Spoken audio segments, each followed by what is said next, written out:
ওবরাকাতুহু। সম্মানিত দর্শক, রাজনীতির রং তামাশা ক্রমশ বেড়েই চলেছে। অদ্ভুত অদ্ভুত সব ঘটনা। এই রং তামাশার মধ্যে কখনো কখনো ট্র্যাজেডি আছে, আর কখনো কখনো কমেডি রয়েছে। ট্র্যাজেডি কি করে রং তামাশা হয়, এ বিষয়ে একটু না বললে ভুল বোঝাবুঝি তৈরি হবে। যখন আপনি কোনো একটা পরিস্থিতিতে আপনার একটা স্বার্থ নিয়ে কাজ করেন, বড় একটা প্ল্যান আপনি পাস করাতে চান, এবং আপনার নিজের যে আনন্দ, প্রাপ্তির আনন্দ, আপনি কিছু একটা পেতে চান, এই কাজগুলো যখন আপনি করার জন্য একটা নিষ্ঠুর পথ অবলম্বন করেন, ঠিক সেটাই ট্র্যাজেডি হয়ে যায়। আমরা যেমন সিনেমাতে দেখি, সিনেমাতে দু ধরনের দৃশ্য থাকে। একটি হলো খুব আনন্দদায়ক দৃশ্য, আরেকটি হলো বেদনাদায়ক দৃশ্য, এবং সেগুলো দেখে আমরা কাঁদি, আর কান্না করার জন্য টাকা দিয়ে সিনেমার টিকিট কেটে আমরা সেখানে গিয়ে উপস্থিত হই। তো রাজনীতি হলো পৃথিবীর সবচেয়ে বড় নাট্যমঞ্চ, সবচেয়ে বড় সিনেমাগ্রাফি। এখানে যা কিছু ঘটে, পৃথিবীর কোনো কলম নেই এটিকে চিত্রকল্পে ফুটিয়ে তোলে। পৃথিবীর কোনো কলম নেই এই রাজনীতিতে এমন সব নির্মম ঘটনা ঘটে যেই ঘটনাগুলোকে গল্প, উপন্যাস, সাহিত্য কিংবা সিনেমাতে ফুটিয়ে তোলা সম্ভব। পৃথিবীতে এমন কোনো কথক নেই, বক্তা নেই, যে কিনা এই রাজনীতির যে ট্র্যাজেডি, কমেডি এবং গল্প, উপন্যাস, সাহিত্য, তারপরে প্রহসন, যা কিছু আছে সাহিত্যের বিভাগ, এগুলো আপনার সামনে যে উপস্থাপন করবে, এরকম চমৎকারভাবে বলার মতো কথক এখনো তৈরি হয়নি। অর্থাৎ মানুষের কল্পনা শক্তি, মানুষের বাক শক্তি, মানুষের চিন্তা শক্তি কিংবা তার যে সৃষ্টি করার যে ক্ষমতা, তার চাইতেও যে নির্মম ঘটনা রাজনীতিতে ঘটে, এটাই আমি বোঝাতে চাচ্ছি, এবং সেই পরিবেশ পরিস্থিতি এখন বাংলাদেশে ঘটে চলেছে।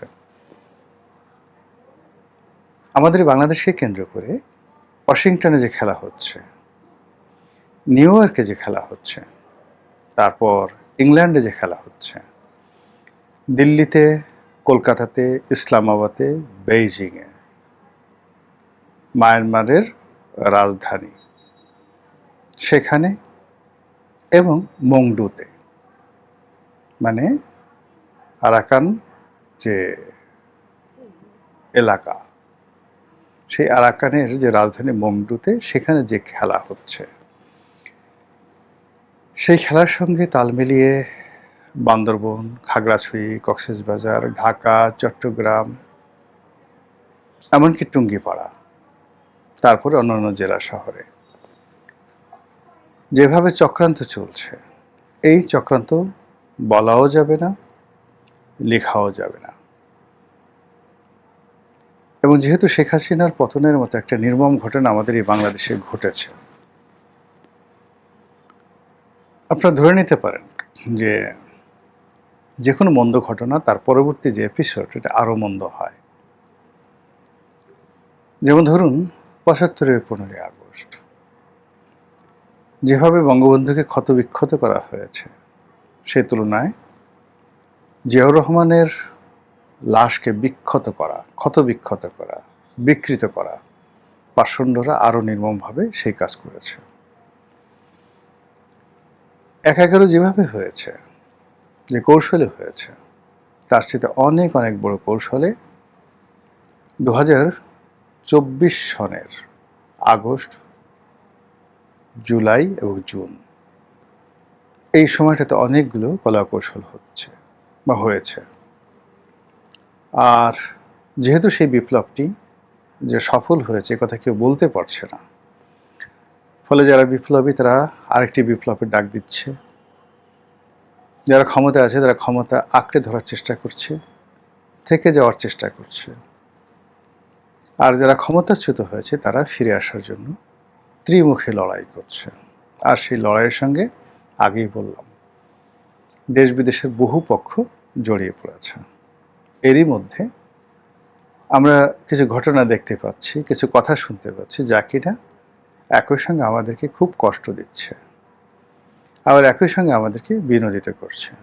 যদি শিশু রামিসার ধর্ষণ ধরেন, চট্টগ্রামে যে 4 বছরের শিশু ধর্ষিতা হয়েছে তাকে ধরেন, শিশু আসিয়ার হত্যাকাণ্ড ধরেন, এগুলো খুবই বিয়োগাত্মক ঘটনা এবং এগুলোকে কেন্দ্র করে যে মাঠ গরম হচ্ছে তার মধ্যে অশনি সংকেত আছে। আবার যদি ধরেন নাসিরুদ্দিন পাটোয়ারিকে ডিম মারা হলো, তাকে মারধর করা হলো এবং সেটাকে কেন্দ্র করে যে উত্তপ্ত রাজনৈতিক অবস্থা, এটি একটা মধ্যপন্থা, সাসপেন্স। অন্যদিকে আওয়ামী লীগ যে কাজগুলো করার চেষ্টা করছে, ছাত্রলীগ একের পর এক মিছিল করে যাচ্ছে। আগে মাস্ক পরতো, এখন আর তারা মাস্ক পরছে না। তারা সিরিজ মিটিং করছে। ছাত্রলীগ, যুবলীগ, আওয়ামী লীগের যে সকল শীর্ষ নেতৃবৃন্দ রয়েছেন তারা প্রকাশ্যে আসছেন এবং অনেকে মোটামুটি সিদ্ধান্ত নিয়েছেন তারা বাংলাদেশে ফিরে আসবেন। যতটুকু শোনা যাচ্ছে যে ছাত্রলীগের একসময় খুব দাপুটে নেতা, মন্ত্রী, তারপর সংসদ সদস্য, আমি নামই বলে ফেলি, ইনামুল হক শামীম, নজরুল ইসলাম বাবু, তারপর সাইফুজ্জামান শেখর, এনারা এবং একই সঙ্গে চট্টগ্রামের যে সকল তরুণ রাজনীতিবিদ রয়েছেন প্রায় সবাই বাংলাদেশে তাদের নেত্রীর নির্দেশে খুব দ্রুত ফিরে আসার জন্য বাক্স পেটরা গুছিয়ে ফেলেছে। তারা আসবে, আত্মসমর্পণ করবে এবং একই সঙ্গে তাদেরকে গ্রেপ্তার করতে হবে। তারপরে কি হবে সেটা পরের ব্যাপার। এইরকম একটা প্রস্তুতি চলছে। সজীব ওয়াজেদ জয় এবং সাইমা ওয়াজেদ পুতুল বাংলাদেশে আসবে। প্রস্তুতি চলছে শেখ হাসিনা বাংলাদেশে আসবেন। এগুলো কথার কথা নয়।